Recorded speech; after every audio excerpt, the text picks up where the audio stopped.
요한복음 5장 19절에서 23절 말씀입니다. 제가 봉독해 드리도록 하겠습니다. 그러므로 예수께서 그들에게 이르시되 내가 진실로 진실로 너에게 이르노니 아들이 아버지께서 하시는 일을 보지 않고는 아무것도 스스로 할 수 없나니 아버지께서 행하시는 그것을 아들도 그와 같이 행하느니라. 아버지께서 아들을 사랑하사 자기가 행하시는 것을 다 아들에게 보이시고 또 그보다 더 큰 일을 보이사 너희로 놀랍게 여기게 하시리라. 아버지께서 죽은 자들을 일으켜 살리심같이 아들도 자기가 원하는 자들을 살리느니라. 아버지께서 아무도 심판하지 아니하시고 심판을 다 아들에게 맡기셨으니 이는 모든 사람으로 아버지를 공경하는 것 같이 아들을 공경하게 하려 하심이라.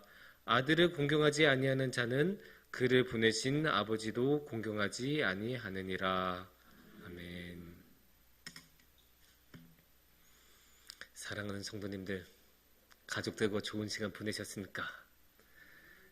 지난 주일은 어린이날이었고 오늘은 어버이날이고 또 지금은 5월은 가정의 달, 그러니까 가족이 생각이 안 날 수 없는 요즘입니다. 그래서 가족하고 항상 좋은 시간을 보내야 되죠. 지난번에도 말씀드린 것처럼 우리 삶에서 가족만큼 중요한 것은 없고 또 성경에서도 가족을 너무나도 중요하게 여기기 때문입니다. 성경에서 가족에 대해서 이렇게 하라 저렇게 하라 아주 자세하게 지침을 내린 경우도 많고 또 가족을 빗대어서 아니면 가족의 사례를 통해서 하나님께서 말씀하신 경우도 굉장히 많습니다. 그런 거를 보면 하나님의 뜻이 이 가족의 모습을 통해서 나타나는 경우가 많다고 할 수도 있습니다. 그러니까 하나님께서 원하시는 것이 가족에서 나타난다. 이 말은 결국 이 가족을 통해서 하나님께서 좋다고 여기신다는 게 나타난다는 말이 되고요. 이것을 거꾸로 말하면 가족을 통해서 하나님의 모습을 알 수 있다는 뜻이 됩니다. 왜냐? 하나님께서 좋다고 여기시는 것이 가족을 통해서 나타나기 때문에 이 가족을 잘 보면 하나님의 모습을 볼 수 있다는 생각을 해볼 수 있을 것 같습니다. 그래서 오늘의 말씀을 통해서 한번 이 가족, 오늘의 말씀은 특히 아버지와 아들이라는 부자 관계를 통해서 이 하나님의 모습을 아주 상세하게 설명을 하고 있는데요. 그런 모습을 오늘 같이 한번 나눠봤으면 좋겠습니다. 오늘의 말씀은 요한복음 5장 말씀입니다. 요한복음 5장에서 어떤 배경일까요? 예수님께서 열심히 아픈 병자를 고치셨는데 사람들이 박수치기는커녕 아니 너 어떻게 그래? 너 안식일인데 고쳤어? 너 그럴 수 있어? 막 이러면서 타박하고 박해하고 예수님을 막 몰아치고 막 그러니까 몰아가니까 예수님이 잠깐 그런 거 아니야 하면서 아버지께서도 일하시니까 나도 일할 거야 하면서 이제 아버지와 자신의 관계, 하나님과 예수님의 관계를 설명하는 부분이 오늘의 말씀, 오늘의 본문 말씀입니다. 그러면 오늘의 말씀에서는 하나님과 예수님, 아버지와 아들의 관계가 어떤 모습으로 나타났을까요? 세 가지를 우리가 특히 찾아볼 수 있을 텐데 그 중에 첫 번째는 정보의 공유입니다. 오늘의 말씀에서 어떻게 나오냐면 20절을 보면 아주 잘 나와요. 20절에서는 이렇게 말씀하십니다. 아버지께서 아들을 사랑하사 자기가 행하시는 것을 다 아들에게 보이시고 또 그보다 더 큰 일을 보이사 너희로 놀랍게 여기게 하시리라. 이렇게 말씀하고 있습니다. 여기서 어디에 밑줄을 그어야 될까요? 자기가 행하시는 것을 다 아들에게 보이시고. 그러니까 하늘의 아버지께서는 비밀을 숨기고 몰래 이게 딱 하는 거 그런 거 없다는 거예요. 무엇을 하든지 간에 아들, 누구겠어요? 예수님한테 보여주셨다는 거예요. 아, 그거 너 몰라도 돼 하면서 일 처리한 경우 되게 많잖아요. 하나님 그런 거 없다는 거예요. 하나님하고 예수님 사이에는 그런 거 절대 없고 하나님이 딱 할 때마다 야, 나 이거 한다 말해주고 나 이렇게 할 거야 보여주고 모든 것을 보여주니까 어떻게 되겠어요? 정보가 공유가 되는 모든 것을 안다는 것이 되겠죠. 근데 가족에서도 이런 모습 우리가 너무나 당연한 거예요. 가족만큼 정보가 잘 공유되는 경우가 없죠. 물론 요즘은 가족의 위기라고 해서 가족들 사이에서도 소통이 잘 안 되는 경우가 많아요. 특히 아버지와 아들은 더 심각합니다. 왜냐? 그래도 엄마하고 자녀는 엄마가 대부분 주 양육자니까 그래도 지지고 볶고 하면서 한 집안에서 계속 보니까 그나마 어쩔 수 없이 말을 섞는 경우가 있지만 아버지 같은 경우는 적잖아요. 아버지들이 일 하느라고 너무너무 바쁘고 일하고 하다 보면 어느새 아들이 어이구 뭐 저 사람 내 아버지 맞지? 막 이러면서 이제 지나가는 그런 경우가 너무나 많지 않습니까?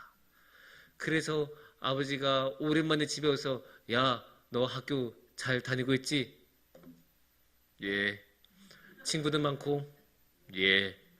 이런 경우가 많아요. 아니 예라는 말이라도 나오면 다행이에요.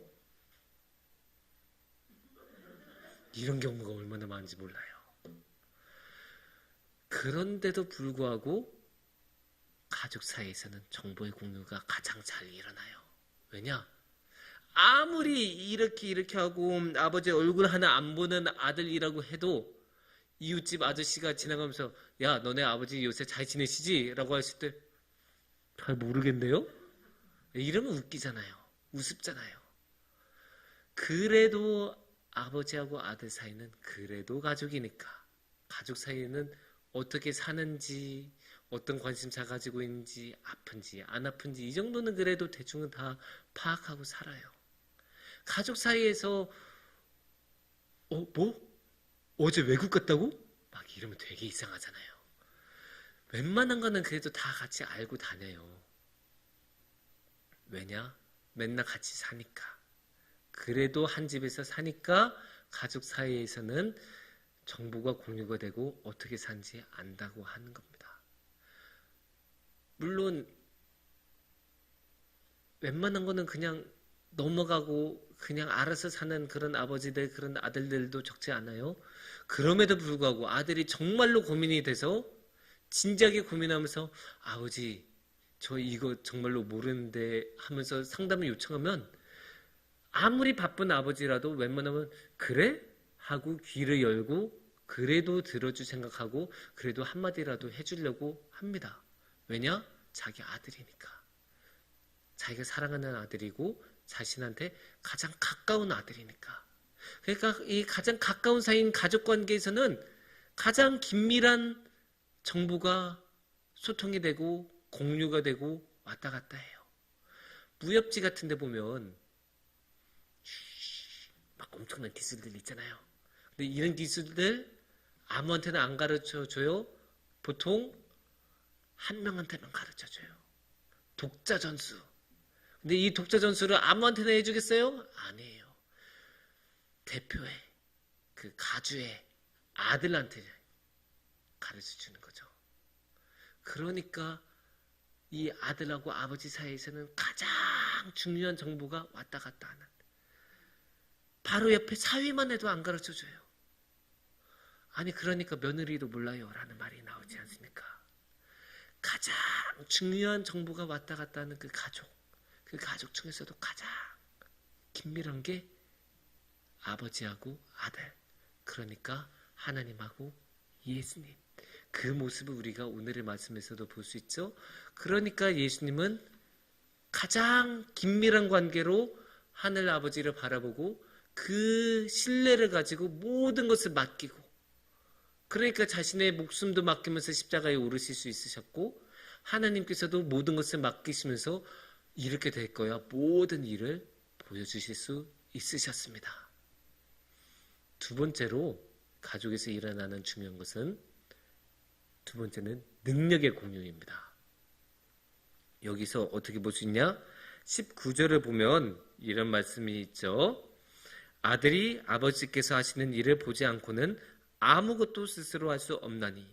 그러니까 아들은 당연히 아버지의 일을 한다 이렇게 생각을 해야 돼요. 근데 이렇게 하면 그냥 일방적으로 아들이 아버지를 따라가는 것처럼 보이잖아요. 하지만 예수님과 하나님 관계는 그렇지 않아요. 21절을 우리가 보면 추가적으로 알 수 있는 게 있어요. 21절에는 이렇게 나오죠. 아버지께서 죽은 자들을 일으켜 살리심같이 아들도 자기가 원하는 자들을 살리느니라.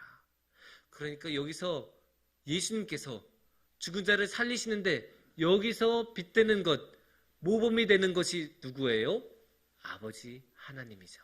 하나님이 살리시는 것 같이 예수님도 하시는 거예요. 똑같이 하는 거예요. 이런 능력의 공유 가족들 사이에서 당연히 있습니다. 어떤 모습이 있을까요? 특히 자녀가 어릴수록 잘 나타나요. 우리 인간으로서 사람으로서 다 하는 거 있잖아요. 걸어다니기도 하고 밥도 먹고 화장실도 가고 말도 하고 이런 것들 우리가 우리 자녀에서 당연하게 해낼 거라고 여기는 것 아닙니까? 내 자녀가 말 못할 거라고 생각하는 사람 거의 없죠. 내 자녀가 일어서서 두 발로 걷지 못할 거라고 기대하는 사람 아무도 없을 겁니다. 당연히 태어날 때는 어느 누구나 이렇게 할 수 있을 거라고 다들 생각하고 또 그것을 위해 어떻게 해요? 가르치죠. 아이가 잘 걸어 다닐 수 있도록 손도 잡아주고 보행기도 주고 아이가 스스로 먹을 수 있을 때까지 항상 숟갈로 떠서 먹여주기도 하고 많이 흘리면 이렇게 앞에 턱받이도 해주고 이렇게 해주는 것 아닙니까? 또 아이가 말을 잘할 수 있도록 글을 잘 다룰 수 있도록 같이 말도 해주고 말도 가르쳐주고 글씨 연습도 같이 해주고 이렇게 하는 그런 능력의 공유 가정에서는 당연하게 이루어지는 겁니다. 근데 그 가정의 능력의 공유가 어디서도 일어난다고요? 하나님과 예수님, 아버지와 아들 사이에서도 일어난다고 오늘의 말씀에서는 분명히 말하고 있습니다. 그런데 여기서 공유되는 능력은 참으로 놀랍습니다. 왜냐? 우리가 사람으로서 공유해 줄 수 있는 능력은 아까 말한 것처럼 굉장히 초보적인, 어쩌면 기초적인 것들이에요. 말하는 거, 보는 거, 생각하는 거, 밥 먹는 거. 하지만 하나님께서 공유해 주시는 능력은 뭐라고 하죠? 죽은 자를 살리시는 거예요. 이 세상에서 누가 죽은 자를 살릴 수 있습니까? 물론 옛날 이야기들 중에 그런 이야기들이 없는 건 아니지만 우리가 사람이 할 수 없는 거라고 일반적으로 모두 생각하지 않습니까? 어떻게 죽은 자를 살려요? 당연히 불가능하죠. 왜냐? 생명은 하나님에게만 있기 때문이에요. 하나님만이 생명의 근원이고 하나님이 생명의 주인이십니다. 그러니까 하나님만이 이 사람이 죽을지 살지를 판단할 수 있는 거고 죽었다가도 살릴 수 있는 것 하나님에게만 있습니다. 하지만 그 능력을 누구에게 준다고요? 예수님에게 준다고 하세요. 왜냐? 예수님은 아들이니까. 그러니까 하나님께서는 절대 거리낌 없이 그냥 예수님도 할 수 있게 그냥 허락해 주신 거예요. 그것도 어떻게? 예수님이 원하는 사람을 살릴 수 있게. 자기가 원하는 사람을 대신해 해주는, 대신 일해 주는 게 아니에요. 예수님께서 알아서 내가 저 사람 살려야겠다 하면 살릴 수 있도록 그 능력을 주셨다는 거예요. 놀라운 거죠. 왜냐? 신뢰하니까. 가족이니까. 신뢰하니까 맡겨도 된다고 생각하니까 허락해 주신 거예요. 하나님과 예수님 사이에서 볼 수 있는 세 번째는 대우의 공유입니다.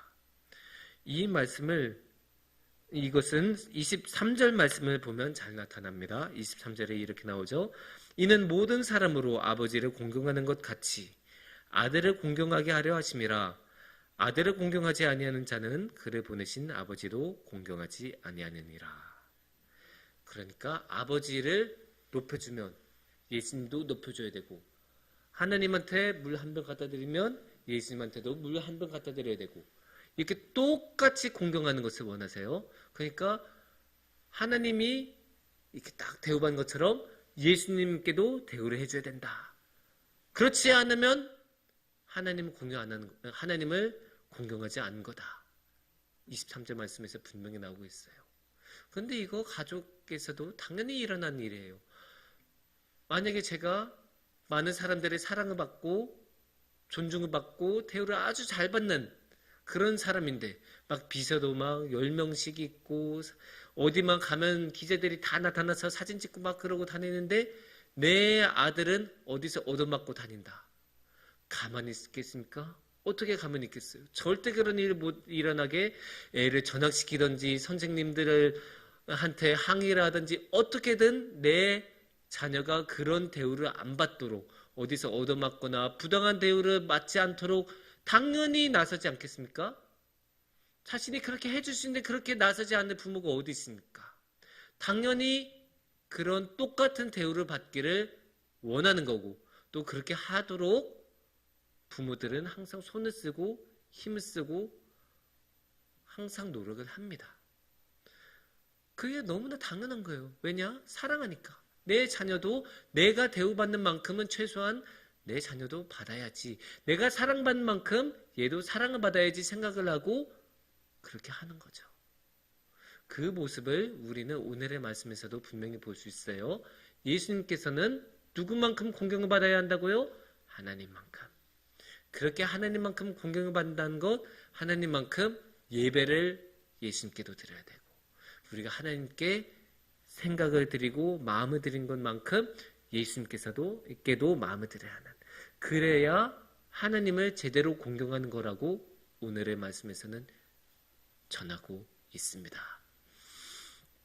그러니까 우리가 생각해보면 예수님도 하나님만큼이나 경배받기에 합당하신 분, 찬양받기에 합당하신 분, 예배받기에 합당하신 분이라는 뜻입니다.